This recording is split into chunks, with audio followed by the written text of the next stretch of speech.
Hey, Laura, where the heck are you right now? There's no need for me to tell you. That's impossible. Look, this eyes, Katie's portrait, and even hern. It seemed my husband and sister rushed back to the States earlier than planned after hearing the news from me. What the two saw when they hurriedly returned home was Katie's funeral. I'm Laura, a 34-year-old housewife. I've been with my husband Archie since college. After dating for 7 years, we got married and now have a 5-year-old daughter named Leah. Archie often works late, leaving me and Leah alone till late night. I'm always swamped with house chores and taking care of Leah. Life was routine until my younger sister Linda started visiting us frequently. Up until now, no matter how many times I asked her to come and visit me, she would simply refuse me, saying, "I'm too busy to take care of my daughter." At first, I assumed she needed a break from her housewife role. However, I began to notice a pattern. Linda would only come when Archie was home and spent most of her time chatting with him. I tried to brush it off as them just being close. Still, I couldn't help but feel their closeness was excessive. As expected, I, who has been called insensitive by people around me for a long time, began to feel suspicious, so I checked my husband's smartphone while he was sleeping. To my surprise, there was a folder packed with photos of Linda and my husband together. Among them, there were pictures of them in bed, with barely anything on, hugging each other. I was so angry I wanted to wake Archie up and confront him right then and there, but we have a daughter together. Not wanting to create a scene because of Archie's infidelity and thinking about our daughter, I somehow managed to suppress my explosive anger.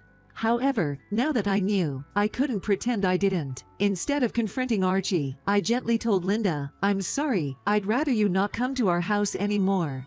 When I did, the words that came back from my younger sister were, "What? Are you jealous because you think your hubby might get stolen?" What's more, the fact she said it with a half smile on her face made me realize I was quite upset without even noticing. "You've already stolen him. Oh my. Did you notice? Why not just divorce him? I'll have him."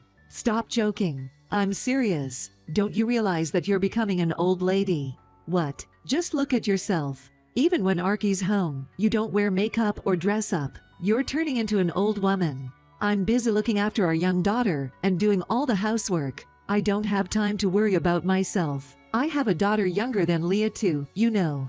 You see how I'm all dolled up with makeup and looking stylish, right? That's probably because your husband does all the housework for you, isn't it?" "Oh, here come the excuses. What did you say? Keep getting angry like that and you'll get even more wrinkles. You're just speeding up the process of becoming an old woman."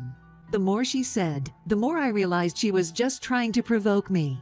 Sure, if I had a husband like Linda's, who did all the housework and childcare, I'd also have time for myself. But that's not the case in our home. Just because I'm a housewife, Archie leaves his socks everywhere, doesn't put away his bag, and doesn't even bring his used dishes to the kitchen. Every day, I run around cleaning up after him and taking care of our daughter, who bumps into furniture and cries. How on earth does she claim to have time in such a busy life to spend just for herself like a younger sister? What my sister was saying was, quite frankly, a pat on her own back, but by now, she must have realized why I didn't want her coming over. Still, she didn't stop visiting. Instead, ever since that day, she became even bolder, getting cozy with Archie right in front of me. Every day was a struggle to keep my temper in check. It was on one of those days. Out of the blue, my husband decided to take paid time off from work and announced he wanted to go on a 5-night, 6-day trip to Guam. I was momentarily hopeful it might be a family trip with our daughter and me, but then, as if it was the most natural thing in the world, he said, "I'm going with Linda. In the meantime, you should also take good care of Linda's daughter, Katie." Without even looking at me, my husband said this and began making a call. The person he gleefully dialed was, of course, my sister, Linda. Even though I was right there listening, he excitedly started sharing the news. "Hey, Linda, I got the time off, so look forward to the trip to Guam next week." "Huh, sounds great. I just got my bonus, so feel free to buy lots of souvenirs. Yeah, I told Laura to look after Katie, so you can leave her without any worries. It's fine. Laura's only good for housework and taking care of the kids anyway." Hearing that, I felt like bursting into tears and quickly dashed to the bathroom. I didn't want my husband to see me cry. I had reached my breaking point with being looked down upon like this. I had endured so much, hoping our daughter would grow up with both her parents, but I couldn't stand being trampled upon any longer, both as a wife and as a human being. If I become servile because of my husband and sister like this, how would I feel if Leah grew up seeing me who could only put up with being oppressed? I felt a surge of determination to stand up for myself. I didn't want our daughter to see her mother being mistreated and think it's okay to endure such things. I realized it was time to take a stand. From that day on, I started preparing while Archie was at work. I visited a lawyer with the evidence of his affair, which I had transferred to my computer. I talked to both our parents and my in-laws about the situation and what I planned to do. I also found a job and a new apartment, and on the day Archie and Linda left for their trip, I waved them off with a big smile. During that time, I took care of my sister Linda's daughter, Katie, and something seemed off. It had been since Linda gave birth to Katie that I had last seen her, so I was shocked at how thin Katie had become, being just a year older than my daughter.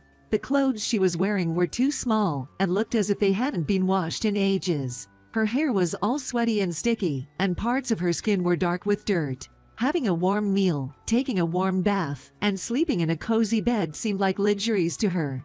It seems that such a normal thing was not a matter of course, and when I served freshly cooked rice on the first day, he looked at my complexion and did not even try to eat it. When I gave her a bath, her body was covered in bruises. Unaware of my shock, she happily exclaimed, "I never knew baths could be this warm."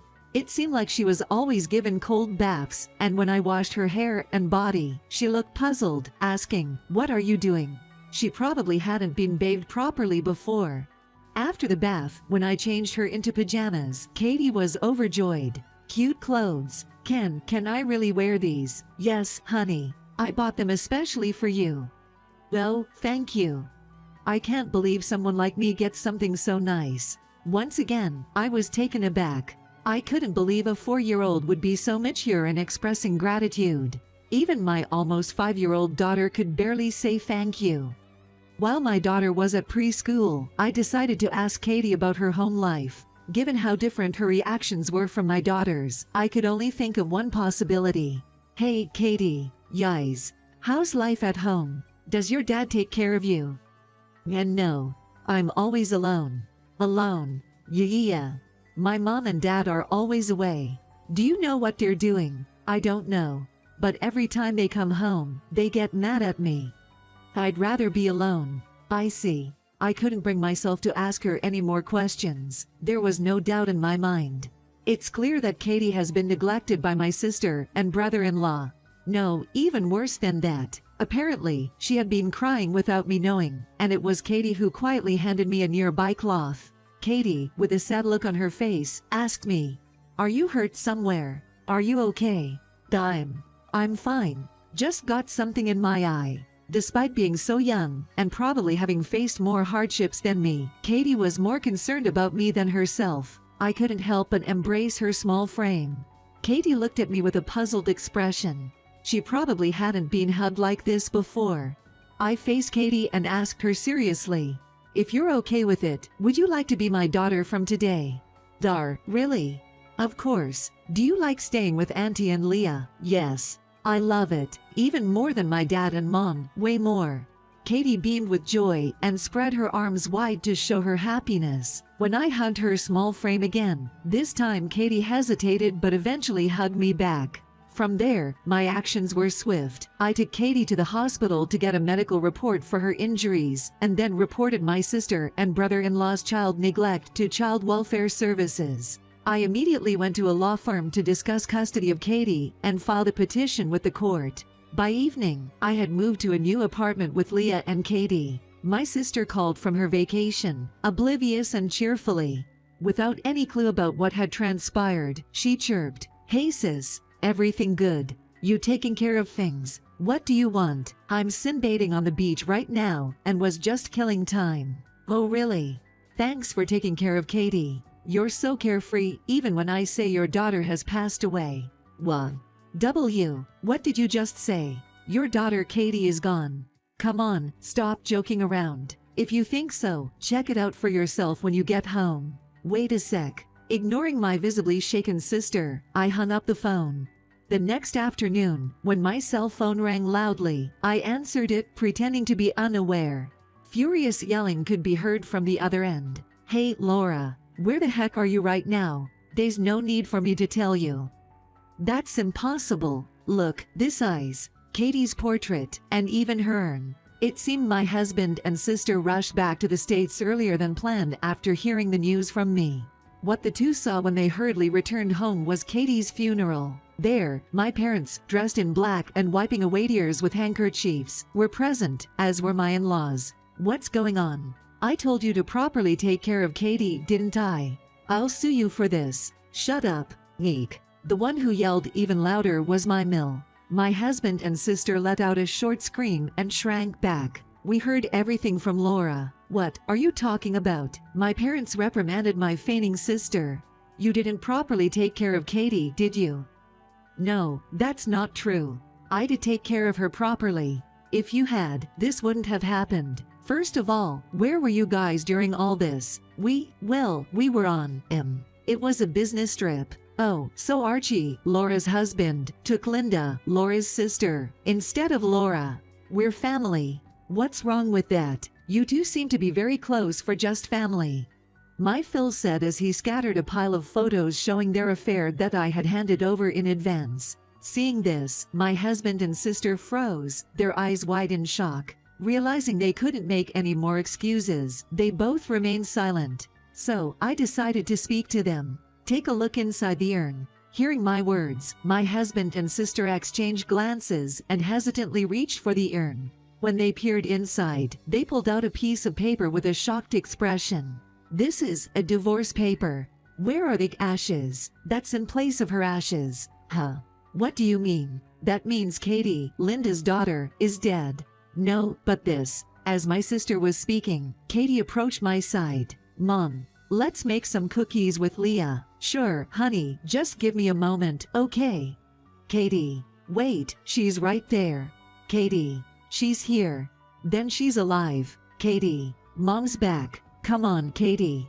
"You're mistaken." "What? My real mom is Laura." "What are you talking about? Laura is your aunt, and I am your real mom, right?" "No. My real mom is Laura." "Katie, don't casually call my daughter's name." "What? I am Katie's mother." "I already told you, your daughter Katie passed away."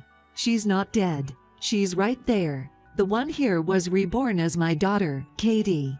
Legally, Katie is no longer your daughter." "What?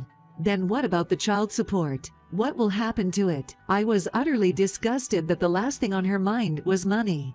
I realized that there was really no way to save her, and that the anger I had been feeling until now was turning into a feeling of pity. I could feel this change within myself. Taking a deep sigh, I continued. "The cops will be here soon, so if you have anything else to say, now is your chance. Just let the police handle it." The police," both Archie and Lindy exclaimed in disbelief, their voices high-pitched with shock. When things get this messed up, any feelings of love for Archie just vanish. All I feel now is anger and pity. Of course, what you've done to Katie is a straight-up crime. You'll get what's coming to you. Wait, just wait a sec. We didn't do anything that bad. Katie is my daughter after all." "That's where you're wrong. She's no longer your daughter. Your husband's probably already at the police station. You should join him."